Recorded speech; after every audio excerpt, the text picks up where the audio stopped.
Hi babe! Sorry natagalan ako. Kakatapos na namin kasi maglaro ng mga tropa ko ng basketball. Pero promise, babawi ako sa'yo na yun.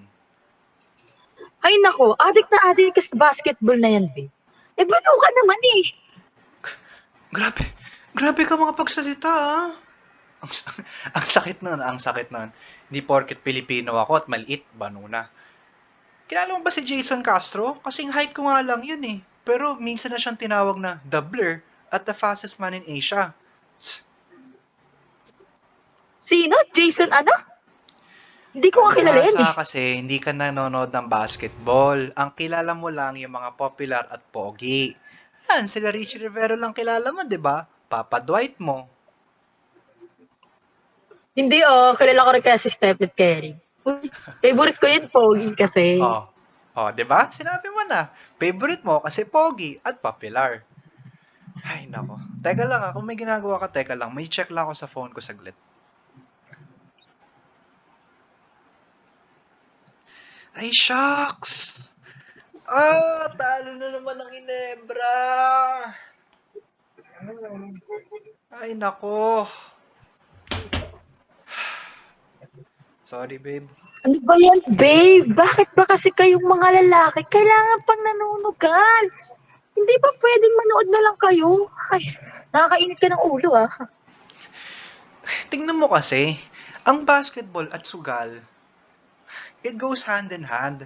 Nung pumunta ang mga Amerikano, edi syempre, dinala na rin nila yung kultura ng basketball. Sila nag-introduce sa atin nun, di ba? Pati nga pagsusugal, pinakilala nila sa atin. Hay nako, isa pa dyan, ang kultura ng basketball, minsan, ang mga tatay, ang mga nanonood niyan, kasama ng mga barkada nila, nag-iinuman sila. Ay, speaking of tanong mo muna sa akin kung anong pinakaunang basketball game na napanood ko. Sige nga, ano yung unang pinaka-basketball game na napanood mo? Ayan, kukwento muna ako Ang pinakaunang basketball game na napanood ko, hindi ko makakalimutan yun. Nasa Baguio kami ng tatay ko, tapos umiinom sila, nagkakasayahan sila. Eh masyado pa akong bata noon. Eh di ang pinagawa sa akin ng papa ko noon, syempre pin-on niyo muna yung TV para hindi ako ma-impluwensya, di ba? Eh saktong-sakto ang unang tumumbag sa akin noon. Laban ng Bimig kontra Powerade ata yun, di ko matandaan. Basta, oo, Powerade. Kasi nandun si Gary David. Tapos, ayun, syempre, pag nanonood ka ng basketball, 'di ba, may thrill. Hindi mo alam kung sinong mananalo. Hindi mo alam kung shoot ba yung bola, 'di ba? Kaya simula noon, pinapanood ko na sila Willie Miller, sila Gary David, El Granada. Tapos mga paborito ko din sila Justin Brownlee. Isa pa, ang pinakaunang live basketball attendance sa pinuntahan ko sa MOA Arena. Tapos sumunod na noon sa Smart Araneta. Kasi finals noon. Di ko makakalimutan yon. Laban ng Pure Foods kontra Petron na San Miguel na yon. Nandun sila James Yap, sila Mark Pingris. Syempre si James Yap, kilala mo, di ba? Asawa dati ni Chris Aquino yun eh. Oh. Hay, nako, ang dami kong dada. Sorry, babe. Hindi ko naman kilala yung mga player na yan, babe. Ang mga kilala ko lang naman sina, Robert Joweski, ang Barangay Ginebra. Tapos ang alam ko lang naman sa Barangay Ginebra, Never Say Die, at ang kanta ng Barangay Ginebra. Diba? Tapos narinig ko lang sa commercial. ang funny mo. Sige, may idea ka pala eh. Sige, bibigyan kita ng trivia. May palaro akong onte. Pag nahulaan mo yung tamang sagot, may premyo ka sa akin. G? Go. Sige. May kakantahin ako. Hulaan mo yung team. Okay, ready? Una. Wala pa ring tatalo sa Alaska, kondensada. Naririnig ko yan sa mga bata rin dito yung kanta na yan eh. Binanggit mo na, syempre Alaska. Basic. Naririnig mo. 'Di ba? 'Di ba? Pag kinanta parang ang catchy, ang daling, alam mo 'yun, napapa-LSS ka. Oh, isa pa. Iba ang may pinagsamahan, San Miguel Beer. Oh, San Miguel Beer. Tama, di ba? San Miguel Beer. San Miguel. syempre, Ikaw, binanggit ko na eh. Napansin ko tuloy, bakit kaya kadalasan, babe, sa PBA teams, puro alak o pagkain, no? Tama, 'di ba? Tama. Tulad nga nun, San Miguel Beer Man, Barangay Ginebra. Tapos meron pang Pure Foods, may BMEG, may Powerade. Tama ka dyan, usually nga mga pagkain, alak. Kasi ganito yan, ang PBA, binubuo yan ng mga teams, ng iba't ibang teams, at ang nagsasponsor sa kanila, ang mga teams na yun, galing yun sa mga mayamang korporasyon o mayamang tao. Familiar ka naman sa San Miguel, di ba? San Miguel Corporation. Oh, Yes, familiar. oh. Hulaan mo, out of 12 teams na yun sa PBA, ilan ang teams ng San Miguel Corporation na yun?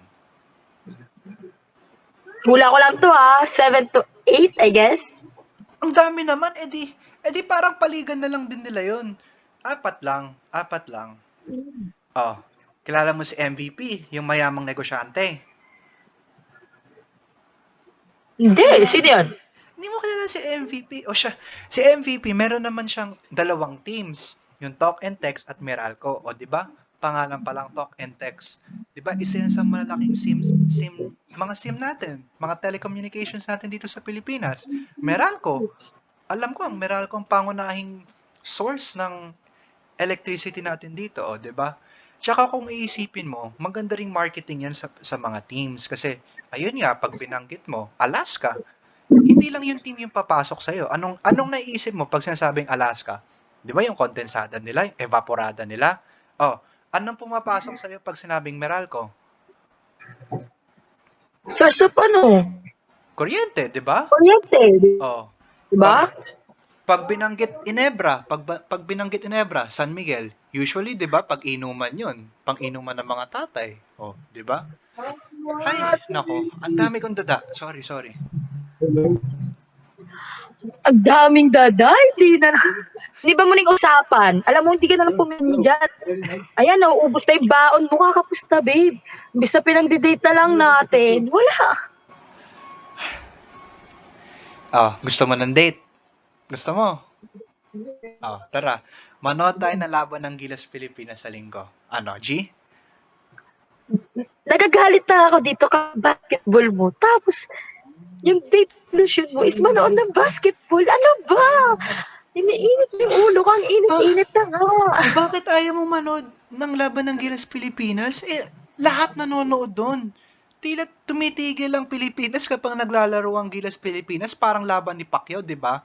Tingnan mo nga, miski ang presidente ng bansa natin, uma-attend para lang panoorin at supportan ng Gilas Pilipinas. Iba't ibang senador nga, nanonood para lang suportahan eh. Mga artista, di ba? Eto isipin mo, paglabas mo ng bahay, anong usually nakikita mo sa bawat kanto o kalye? Sige nga. Basketball court. Malaking reklamo ko yan. 'Di ba? Ang ingay-ingay paggabi o minsan may mga pailaw. Kasi nga, kultura na nating Pilipino yan, hindi na maalis sa atin yan. Hay nako. Puro ka basketball, Maki. Alam mo, tupagin mo na lang yung pag-aaral mo. Tignan mo yung tropa mo, isa mong tropa, babe. Oh. Kaka-basketball. Ayun, napilayan. Ayan. O, di ba? Di na makalakad, hindi nakakapasok. Isa pa yung mga SK na yan. Kada mga kampanya, paliga, pangako ng paliga, puro laro-laro lang naman ang alam. Grabe ka naman kung ganun lang tingin mo sa mga SK. Syempre sa basketball, nabubuo rin yung camaraderie natin, yung relationships natin sa ibang tao. Nagkakaroon tayo ng competitiveness. Marami rin naman nagagawa ang basketball. Ano ka ba? Hay nako. At saka ang larong basketball, hindi lang naman yan larong panlalaki o pambabae. Kahit na sino, from all walks of life, pwede maglaro ng basketball. Alam mo ba? O sige, kung pwede yan, 1v1 nga tayo. Hay nako, hindi mo gugustuhin yon. Dudurugin lang kita. Sakit, yaba.